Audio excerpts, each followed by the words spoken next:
Pemirsa, jenazah almarhum Wali Kota Bandung, Oded Muhammad Daniel, dimakamkan di tempat pemakaman keluarga di Kampung Lengkong Kaler, di Lengkong Sari, Tawang, Kota Tasikmalaya, Jawa Barat. Oded meninggal dunia Jumat siang saat mengikuti sholat Jumat di Masjid Mujahidin, Kota Bandung. Ratusan warga menyambut kedatangan jenazah Wali Kota Bandung Oded Muhammad Daniel di Desa Kampung Lengkong Kaler, Kelurahan Lengkong Sari, Kecamatan Tawang, Tasikmalaya, Jawa Barat. Jenazah Mang Oded tiba di kampung halamannya pukul 22 Jumat malam, langsung disalatkan di masjid. Setelah itu jenazah almarhum dimakamkan di pemakaman keluarga Kampung Lengkong Kaler. Selain keluarga dan kerabat dekat, pemakaman almarhum juga dihadiri Wakil Wali Kota Bandung Yana Mulyana, Presiden PKS Ahmad Saiku, dan mantan Presiden PKS Sohibul Iman yang juga merupakan adik almarhum. Pemakaman almarhum juga dihadiri sejumlah anggota DPR RI, DPRD Provinsi Jawa Barat, Kota Bandung, dan Kota Tasikmalaya. Almarhum merupakan anak ketiga dari 9 bersaudara pasangan Jojo Sutejo dan Iroh Halimah. Almarhum meninggalkan 8 anak perempuan.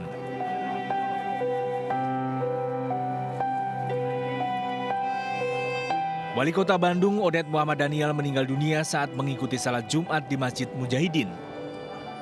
Diduga almarhum orang nomor 1 di Kota Bandung ini terkena serangan jantung. Dari Tasikmalaya, Jawa Barat, Asep Juharyono, iNews melaporkan. Wali Kota Bandung Oded M. Daniel meninggal dunia saat melaksanakan sholat Jumat. Almarhum Oded diketahui terkena serangan jantung hingga kolaps di Masjid Mujahidin, Kota Bandung. Saat masuk ke UGD, kondisi tubuh Oded sudah menunjukkan sejumlah tanda-tanda telah meninggal dunia. Meski terindikasi sudah meninggal dunia, tim medis Rumah Sakit Muhammadiyah tetap berusaha maksimal dengan resusitasi jantung paru. Namun dalam kurun waktu 10 menit tetap tidak menunjukkan perkembangan. Penyakit jantung sulit untuk dilihat karena tidak memberikan gejala yang jelas.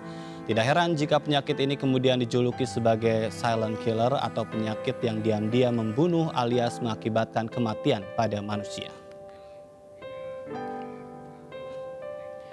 Penyakit jantung menjadi penyebab kematian utama di dunia. Serangan jantung terjadi ketika aliran darah ke otot jantung terhenti. Namun tidak banyak yang tahu seperti apa gejala awalnya dan bagaimana penanganannya. Dan untuk membahasnya kita akan berbincang dengan Dr. Dasyaat Mulijono, dokter spesialis jantung Bethsaida Hospital. Selamat sore, Dok. Selamat sore. Baik, Dok, ini bicara tentang penyakit jantung yang bisa menyerang siapa saja tanpa mengenal usia, tapi bagaimana sebetulnya kita bisa mengenali ciri-cirinya, Dok? Jadi kita ketahui bahwa tidak semua orang dengan sumbatan jantung itu bergejala. Maka itu kita selalu menganjurkan melakukan pemeriksaan jantung yang komprehensif. Karena seperti kejadian tadi bisa merenggut nyawa kapan saja. Jadi intinya itu ada di pemeriksaan jantung sebelum kejadian. Nah, kita seharusnya sedini mungkin, bahkan kadang-kadang pasien pada usia 30, terutama kalau ada riwayat keluarga atau ada faktor resiko, dianjurkan untuk melakukan pemeriksaan jantung yang komprehensif, bukan yang asal-asalan juga, tapi harus komprehensif. Baik, Dok, pada saat misalnya kita sudah didiagnosa terkena penyakit jantung, adakah hal-hal yang dirasakan pada saat akan terjadi serangan? Nah, ini yang sulit. Kadang-kadang pasien mungkin mempunyai gejala ya, tetapi gejalanya nggak khas. Jadi gejalanya bisa kadang-kadang pasien merasakan kalau naik tangga rada sesak, kalau habis makan kenyang sesak.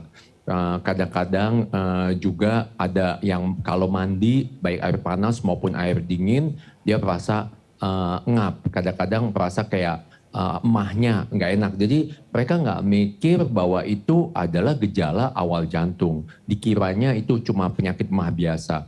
Dan lebih buruknya lagi kadang-kadang penyakit jantung maupun penyakit emah kita berikan obat mah kadang-kadang ada membantu gitu. Jadi mereka lebih berasumsi lebih kuat lagi ini jangan-jangan cuma mah gitu. Padahal sebetulnya itu merupakan gejala awal daripada penyakit jantung koroner. Baik, apa yang harus dilakukan kalau demikian, kalau tidak ada ciri khas begitu kan, dan hampir setidaknya pasien lebih condong ke, oh ini penyakit ini ternyata jantung. Apa yang harus dilakukan sebetulnya untuk mengetahui kondisi kesehatan kita? Nah, maka itu kita anjurkan mereka harus periksa komprehensif. Jadi dia harus pergi ke dokter jantung, misalnya dia datang ke saya akan mengambil anamnesa yang lengkap mengenai riwayat keluarganya, adakah gejala-gejala, faktor risiko kita perlu periksa darah juga, kita lihat kolesterolnya, kita lihat gulanya, kita lihat tekanan darah pasien. Kita lihat faktor-faktor risiko lainnya, misalnya ada kejadian inflamasi atau apa. Nah, dari situ kita lakukan pemeriksaan. Nah, pemeriksaannya ada beberapa macam untuk mendeteksi adanya sumbatan jantung. Yang paling mudah adalah dengan melakukan treadmill. Namun kesalahannya cukup besar, bisa 50% bahkan bisa lebih.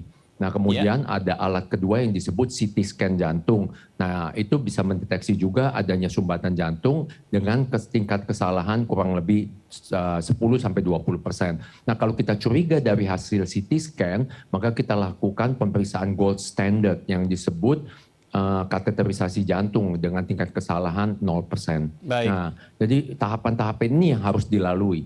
Baik, Dok, apakah ini erat kaitannya dengan aktivitas olahraga seseorang?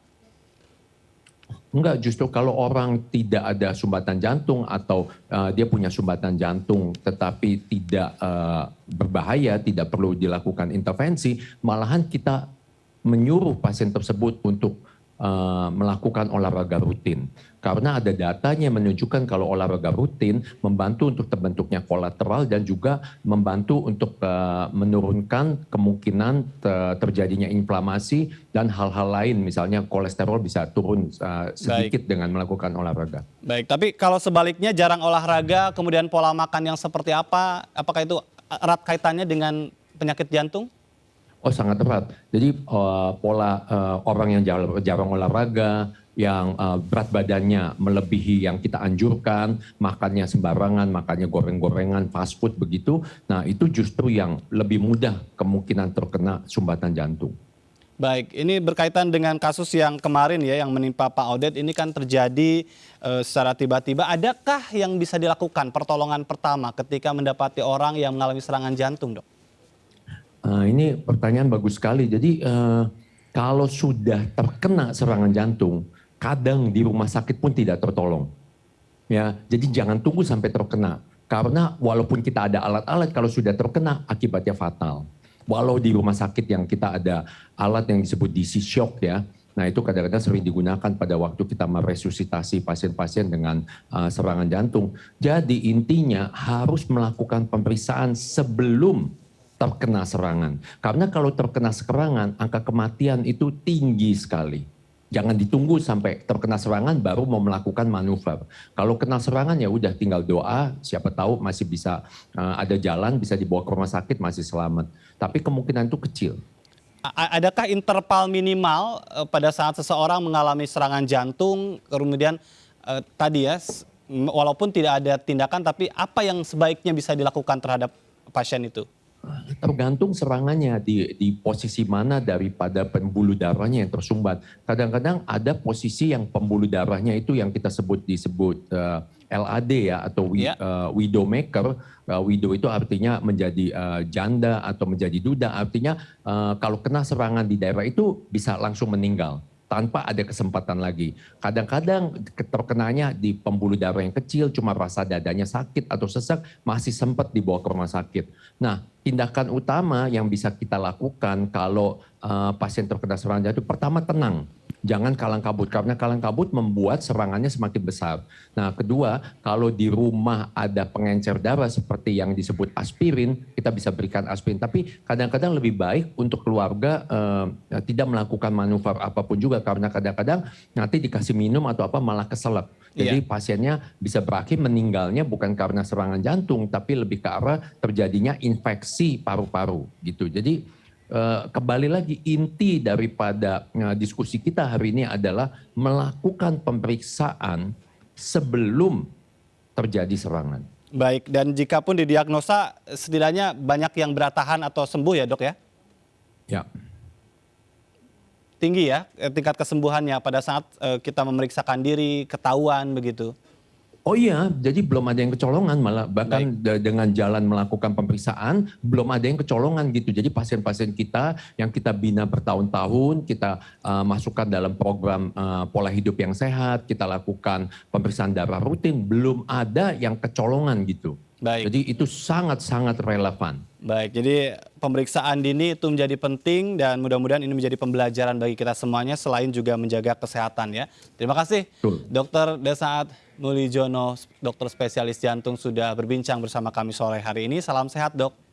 Salam sehat, terima kasih. Dan pemirsa kami masih akan kembali dengan informasi penting lainnya, tetaplah di MNC News.